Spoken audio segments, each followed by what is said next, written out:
Evangélico. Marcelo Show, como é que você está observando essa situação? Né? De um lado, Alexandre de Moraes apoiando Rodrigo Pacheco, Flávio Dino não se manifestando. E aí, nomes indicados por Bolsonaro defendendo Jorge Messias. Não meio que embaralha a cabeça assim, de quem acompanha a política e o nosso mundo jurídico, que outros interesses estariam por trás e justificariam que André Mendonça, o nome tão criticado pela esquerda, tenha se transformado aí num dos principais defensores de Jorge Messias. Embaralha, eu reconheço que embaralha, sem dúvida alguma, Rita. Mas a questão do Rodrigo Pacheco ela está superada. Então, assim, a posição do ministro Alexandre de Moraes antes, se era essa mesmo, ela está superada. Tanto é que agora há um consenso. O ministro Flávio Dino pode não ter se pronunciado ainda sobre o assunto, mas o ministro Flávio Dino, como um democrata que é, dificilmente se oporia a uma indicação do presidente da República. Evidentemente que o Jorge Messias precisa passar pelo crivo do Senado, mas é como eu lhe digo, o Senado será conduzido na Comissão de Constituição e Justiça, por exemplo, pelo senador Otto Alencar. É um homem muito experiente, é um homem muito sereno, há pessoas trabalhando no sentido de explicar melhor quem é o Jorge Messias, qual é a diferença da função dele na AGU e qual será a diferença da função dele na Constituição, na guarda da Constituição no Supremo Tribunal Federal.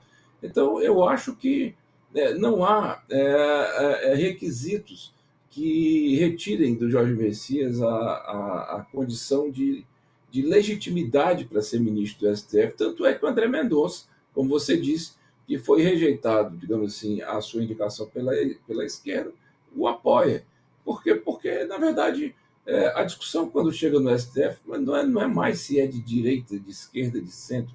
É se você, de fato, está preparado para resguardar a Constituição, os valores fundamentais da República, os interesses do povo brasileiro ou não. É evidente, eu não vou dizer aqui, chegar para você e dizer que o ministro Messias é um sujeito neutro politicamente.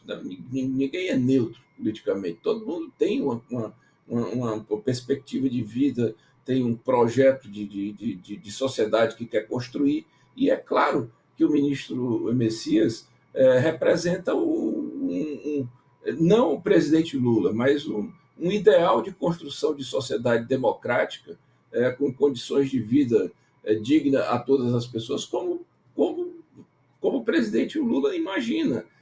Agora, o que ele vai fazer no STF é garantir que a Constituição seja cumprida e fazer justiça. E o presidente Lula, ele tem trabalhado, você veja que ele nem sequer, ele mal fala sobre as questões que estão acontecendo das condenações. Ele fala porque ele é muito questionado, mas assim, a justiça é a justiça, o poder judiciário é o poder judiciário, é um poder independente, é um poder que discute de forma colegiada as suas decisões. O que o ministro Jorge Messias já demonstrou até hoje é que sempre respeitou isso, sempre jogou dentro das regras, sempre foi não só como advogado-geral da União, mas quando foi advogado da carreira pública, uma pessoa que respeitava as instâncias judiciárias, que conhece o direito, que tem competência para lidar com o processo, que é uma pessoa habituada ao diálogo entre as partes, que sabe respeitar a decisão de um colegiado. Então, não vejo, honestamente, por que o nome dele não seria aprovado na Constituição de Constituição e Justiça e muito menos no plenário.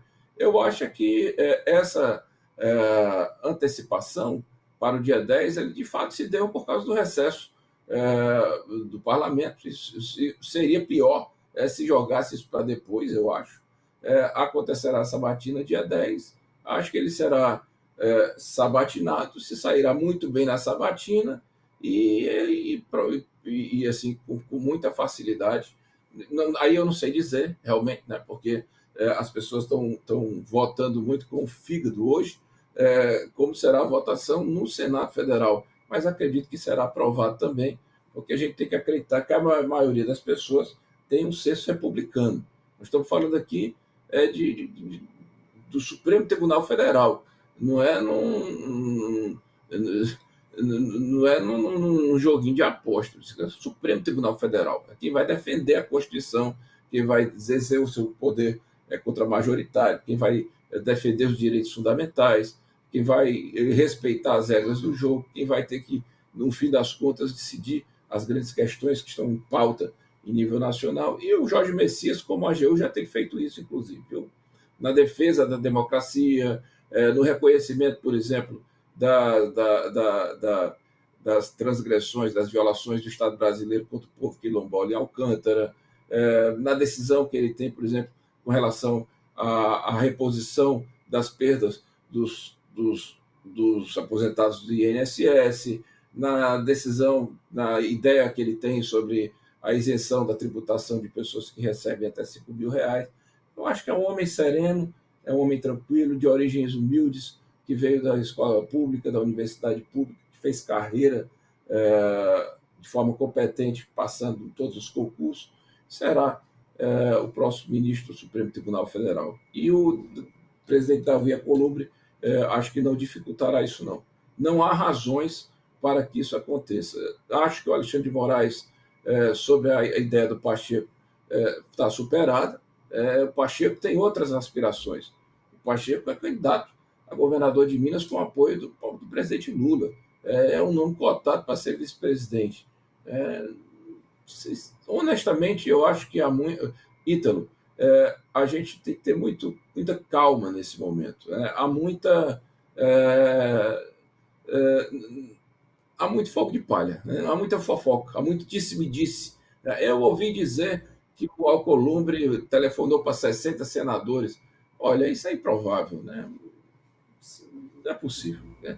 Eu acho que ele vai apoiar o Jorge Messias, como o Jorge Messias o apoiou para a presidência do Senado, assim como cada um de nós, quando torcíamos para que a paz se instalasse entre as instituições brasileiras. Perfeito. Vamos então aguardar.